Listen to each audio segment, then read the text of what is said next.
teaching history? Head over to the History Bombs website for many more incredible history videos. Looks Anglo-Saxon to me. Better tell Ipswich Museum about this one. Nice one, Baz. Who are you? It's Suffolk's main man, Basil Brown. He dug down, and what he found would astound the world and redefine our knowledge and theories. Chris, we don't have time. It's 380 AD and our island home, known as Britannia, is ruled by Rome. But the empire is failing. Now sound the klaxon. It's the history bomb of the Anglo-Saxons. I'm Magnus Maximus. Epic name. A Roman general. Born in Spain, now based in Wales, but I like it a lot. Mostly found slaying the Picts and the Scots. But the empire is weak and we get paid dismally, and Gratian thinks he can rule us from Italy? You're right, it's time to end his reign. Let's make Britannia great again. So that was Magnus Maximus, a Roman commander based in Britannia. He was unhappy with the Roman emperor called Gratian, so he took a lot of soldiers to Europe to overthrow him.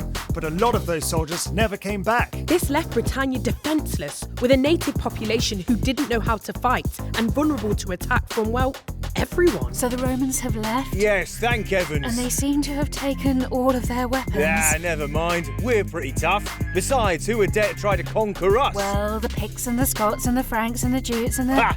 What a collection of brutes. No matter. I'll be ready for action. Ah, who are you?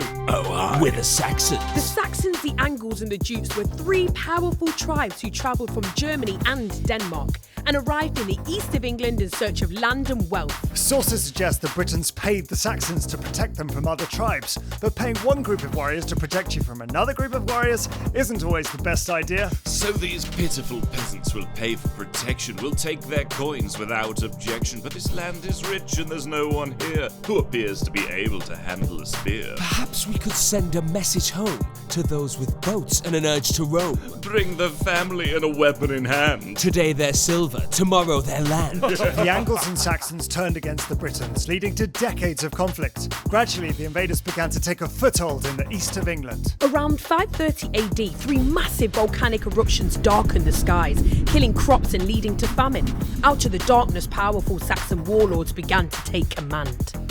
I'm your Loafkeeper, here to make a collection. My warriors and I are providing protection, and all that we ask for risking life and limb are some modest donations. Shall we begin? 25 hides, 10 cattle, 5 eels. I'm sure you'll agree. It's an excellent deal. I'm delighted to protect those who have paid. Let's hope that my kindness doesn't fade. The most powerful lords, known as Loafkeepers, expanded their territory and started to create kingdoms across the east of England, with names like Sussex and Kent. Now, at this time, the Angles and Saxons were pagans, which meant they believed in multiple gods, but that all began to change in 597 when a famous monk from Rome arrived in Kent. I'm Æthelberht. You've arrived by boat? Yes, I'm Augustine. I was sent by the Pope. Ha! By the Pope? Surely my wife's work. She's Christian, you see, wants me to convert. Now, that's your choice if it's in your heart, but it would improve your trade with the Franks for a start, and in battle, of course, you'd have God on your side and eternal everlasting joy if you died. Whilst it didn't happen overnight, the Christian faith began to take hold with Anglo-Saxons, and Augustine became the first Archbishop of Canterbury. Traditional pagan beliefs still remained a powerful influence for years. The rise of Christianity helped to increase trade with mainland Europe, which brought new influences into Anglo-Saxon life. Oh, chuck that out. It's so last century. Nowadays we're rolling with some pretty sweet jewellery, taking inspiration from our European neighbours to signify our status. This took hours of labour. And it's not just bling, but our use of language. Poetry and prose, often mythical and savage. Latin's on the rise, so too Old English flows like Beowulf. Are you quite finished? By this point, the Anglo-Saxons, although often fighting between themselves and with the Britons, were well established throughout much of England. Christianity brought writing and education that hadn't been seen for centuries.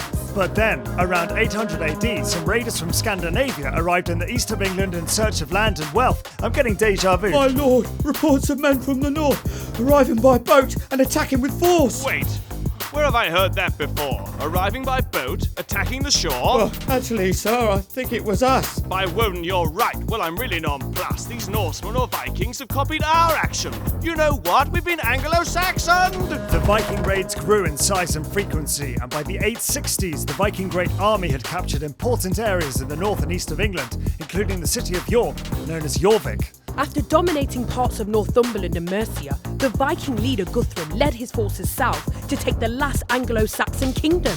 Guthrum, you may have had me on the run, but Wessex is far from over and done. I've been nailing my training and uniting the clans. I could take you right here with my 2 bare hands. Alfred the Great, mate, give me a break. Weren't you hiding in marshes and burning some cakes? All right, that's it. Here on Eddington's Fields, I will show you the power this baker can wield. Alfred defeated Guthrum at the Battle of Eddington and turned the tide against the relentless Vikings, who now withdrew to an area called Danelaw in the northeast of England. Alfred's son, Edward, then ruled Wessex, and his daughter, Æthelflæd, took command in Mercia. She established strong defences and was an extremely effective military commander. Pulling up in Mercia, you know I feel gangster. I'm a mighty leader straight out to Winchester. Go tell the Vikings they're dealing with a monster. I don't need a king, now watch the queen conquer. First things first, I'll defeat the Danes. Derby and Leicester, I'm making gains. And I pull up in the burr with my game face. And if you think I'm thick, I hadn't noticed, 'cause my sword ain't straight fire.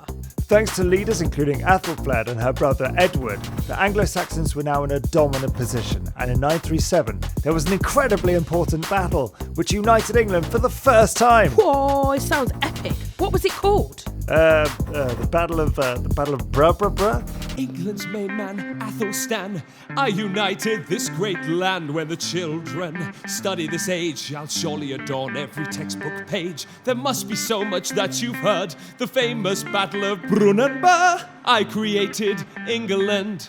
You're welcome, England. Sorry, mate, no one's heard of you. What? So, really, Æthelstan was an important player, but English rule then experienced failure. The Danes took charge in 978 with Soames Fort Beard and Canute the Great. And when English rule was restored once more, Edward the Confessor kind of dropped the ball. He died without children and didn't choose formally between Harold Godwinson and William of Normandy. Cue the Battle of Hastings and William's ascendancy. For more information, please see the Bayeux Tapestry. So that brings us to the end of this age. It's a story that continues to evolve and change, and who knows what more will be found as we dig down like Basil Brown.